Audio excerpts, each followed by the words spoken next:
Quem não tem 29 anos de idade, levanta a mão pra mim. Olha isso. Tem uns que mentem também, né?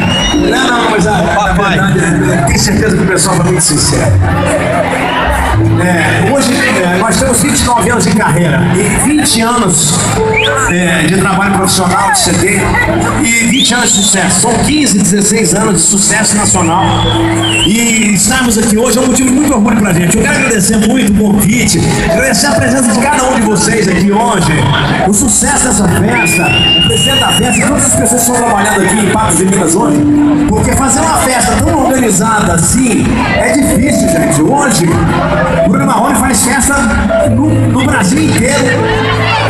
E eu particularmente, eu nunca vi uma programação tão boa quanto essa. E um sucesso de uma festa tão grande como essa aqui. É impressionante. Bruno, é o presidente Elton, responsável.